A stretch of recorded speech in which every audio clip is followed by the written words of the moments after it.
नमस्तुभ्यम नमाम्यहं सहोत्र आर्य राष्ट्र के रहने वाले मेरे उमर भाई, आप सभी को मेरा नमस्कार। स्वागत आप सभी का अपने पसंदीदा प्रोग्राम नारी वैद्य कार्यक्रम केंद्र। आज हम बात करते हैं मस्कुलर डिस्ट्रॉफी। यह बहुत ही आजकल शीघ्रता से और बहुत लोगों में मिलने वाला रोग है और एलोपैथी साइंस में इसका इलाज अब तक संभव नहीं है। आयुर्वेद कहता है कि शरीर के अंदर मसल्स रीजनरेट नहीं होती, दोबारा नहीं बनती, यानी जो सेल्स हमारे बनते रहते हैं लगातार वो बनना बंद कर देते हैं तो हमारा वो अंग कमज़ोर हो जाता है।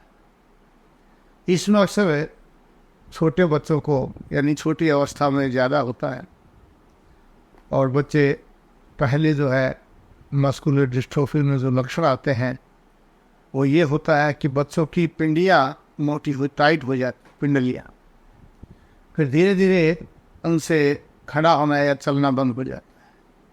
वो बैठ जाते हैं और चल फिर नहीं सकते। पैरों का पिंडलियाँ टाइट और मोटी होती चली जाती हैं, बाकी सारा शरीर ठीक से प्रोग्रेस करता है। आगे चल कर के उसके कंधे दोनों ये काम करना बंद कर देते हैं, ढीले पड़ जाते हैं, हथेलियों का मांस सूख जाता है और आगे गर्दन भी काम करना बंद कर देती है। यानी ऐसे आदमी को बेल्ट लगा करके भागना पड़ता है और कुर्सी के साथ सीधे बैठेंगे नहीं तो गर्दन भी ऐसे उसकी मुड़ जाती है, उसके लिए भी बेल्ट लगानी पड़ती क्योंकि गर्दन की मसल्स वो काम नहीं करती, कंधे की मसल्स काम नहीं करती, कमर की मसल्स काम नहीं करती, वो रीजनरेट नहीं होती, आदमी उससे अपने कार्य नहीं कर सकता। धीरे धीरे आदमी एक ऐसी अवस्था पर पहुंच जाता है जिसका इस मॉडर्न साइंस में कोई इलाज नहीं है। लेकिन आयुर्वेद कहता है कि शरीर में ऐसी बहुत सी चीज़ें हैं, ऐसी बहुत सी जड़ी बूटियाँ हैं जिनका अगर आप प्रयोग करते हैं तो वह आपकी मरी हुई कोशिकाओं को जिंदा करता है, यानी रीजनरेटिंग सिस्टम को जिंदा करता है।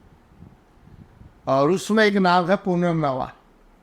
पुनर्नवा का मतलब पुनः पुनर्नवति इति पुनर्नवा, जो शरीर में मरी हुई कोशिकाओं को जिंदा करे उसका नाम पुनर्नवा है। दूसरा है बला।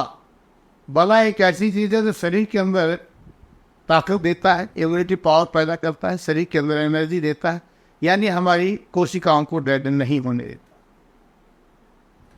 और तीसरा आयुर्वेद का सबसे बड़ा सिद्धांत है कि सभी रोग वात, पित्त और कफ से बनते हैं। यह पित्त और वात की अधिकता के कारण है। सथान विशेष पर पित्त और वात जब बढ़ जाते हैं तो वहाँ का रस अक्षय हो जाता है और रस अक्षय होने के पश्चात रसात रक्तम ततो मांसम मांसाम मेदस ततो अस्थि अस्त्रो मज्जा मज्जात शुक्रम शुक्रात गर्भम पर जायते, जो खाते हैं रस से रक्त बनता है। जब रस से रक्त नहीं बनता तो अग्नि धातुओं का निर्माण नहीं होता, तो मनुष्य का जो मांस धातु है, मसल जिसको कहते हैं, उसका निर्माण जो है नहीं बन पाता, वो रीजनरेट नहीं होता। लेकिन ऐसे लोग जो है बाकी सभी क्रियाएं करते हैं, बाल बड़े अच्छे होते हैं, शुक्र धातु का भी निर्माण हो रहा है, सभी चीज़ों का निर्माण हो रहा है, लेकिन गहराई से इस बात को रिसर्च नहीं हो पाई कि विशेष काम क्या है। एलोपैथी साइंस भी कहता है कि क्रिएटिनाइन बढ़ जाता है। अब क्रिएटिनाइन बढ़ गया है, हम अपनी दवाइयों से इस क्रिएटिनाइन को कम तो कर देते हैं और हमने यहाँ तक भी अपने पेशेंट्स में देखा है कि वो आगे बढ़ने से रुक गया है, या जो बच्चे बैठ गए थे वो आराम से धीरे धीरे चल सकते हैं, किसी तरह से बैलेंस बना करके वो अपना जीवन यापन कर सकते हैं। इस अवस्था तक तो हमने रिसर्च किया है, लेकिन सही जो सिद्धांत ये बन नहीं पाया कि वजह क्या है, क्योंकि स्थान विशेष पर ही ये होता है। तो इसमें जब हमने गहन अध्ययन किया तो पता चला कि जो वात के साथ पित्त जो है जोड़ों में आ जाती है, यानी बड़े जोड़ों में आ जाती है। बड़े जोड़ों में जो वात और पित्त की अधिकता हो जाती है तो वहाँ मसल्स का निर्माण नहीं होता, बाकी शरीर के अंदर वात, पित्त और कफ की क्रियाएं ठीक से चलती रहती है तो उनका निर्माण होता रहता है। यानी ऐसे लोग अपाहिज के रूप में हो जाते हैं। यहाँ अगर आप आंवले का प्रयोग करते हैं तो बहुत ज़्यादा लाभकारी है। सुवर्ण भस्म के साथ अगर आप रक्त भस्म का प्रयोग किया जाए तो दोनों मिलाकर के प्रयोग करते हैं तो बहुत ही अच्छा रिजल्ट आता है।